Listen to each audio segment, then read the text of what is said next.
या ठिकाणी आपण क्वेश्चन नंबर 16 सॉल्व करणार आहे. 4 resistors are connected as shown in the figure. It is found that the current flowing through the galvanometer G is 0. The resistance of R is. तर या ठिकाणी आपल्याला 4 resistance दिलेले आहे. 6 ओहम, 9 ओहम, इकडे 12 ओहमचा आहे आणि R रेजिस्टन्स. आणि या गॅलोनोमीटरमधून जो करंट पास होतो तो किती आहे? 0 आहे. जर 0 पास होत असेल तर या R ची व्हॅल्यू किती असणार ते आपल्याला या ठिकाणी फाइंड करायचं. तर याचे 4 ऑप्शन दिलेले आहे. तर त्यापैकी पहिलं जे ऑप्शन आहे ए, तर ई ऑप्शन आहे 3 ओहम, बी ऑप्शन आहे 4.5 ओहम, सी ऑप्शन आहे 18 ओहम आणि लास्ट डी ऑप्शन आहे impossible to determine without knowing the EMF of the battery. बॅटरीचं EMF जोपर्यंत माहीत पडणार नाही तोपर्यंत आरची व्हॅल्यू फाइंड करणं इम्पॉसिबल आहे, असं लास्टचं ऑप्शन आहे. तर या 4 ऑप्शनपैकी या क्वेश्चनचा करेक्ट आन्सर काय असलं पाहिजे, तर त्यासाठी आपण याला सॉल्व करूया आणि मग डिसाईड करू. तर या क्वेश्चनमध्ये आपल्याला 4 रेजिस्टन्स दिलेले आहे आणि ते अरेंज केलेले दिलेल्या फिगरमध्ये. ओके, तर करंट जो फ्लो करणार आहे गॅलोनोमीटरमधून तर तो 0 असणार. तर रेजिस्टन्स आर किती असेल ते आपल्याला फाइंड करायचं. तर सर्वात पहिली ती डायग्राम या ठिकाणी मी ड्रॉ करतोय. तर या ठिकाणी आपल्याला बॅटरी दिलेली आहे आणि त्या बॅटरी नंतर एक वायर घेतलेली आहे आणि त्याला 4 रेजिस्टन्सेस या ठिकाणी कनेक्ट केलेला आहे.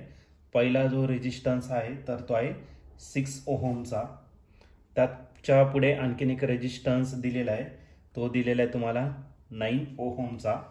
त्याच्या बिलो आणखीन एक रेजिस्टर आहे, तर त्या रेजिस्टरची व्हॅल्यू आहे 12 ओहम इतकी आणि नेक्स्ट रेजिस्टर आहे तुमचा आर इतका.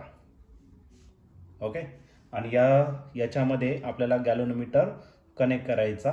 तर या गॅलोनोमीटरमध्ये 0 डिफ्लेक्शन आहे. तर रेजिस्टन्स आर किती असेल ते आपल्याला या ठिकाणी फाइंड करायचं आहे. आता गॅलोनोमीटरमधून 0 करंट पास होतोय म्हणजे बॅलन्स नेटवर्क आहे. दिस इज बॅलन्स विस्टोन्स नेटवर्क.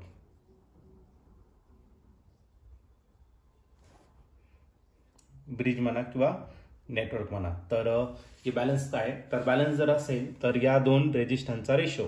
ओके, मग सपोज आपण याला काय कन्सिडर करू, R1 कन्सिडर करू, याला काय कन्सिडर करू, R2, याला कन्सिडर करू R3 आणि हा जो झाला तो काय आला R4. ओके, मग आता बॅलन्स कंडिशन यूज करू. मग by balance condition R1 divided by R2 is equal to R3 divided by R4.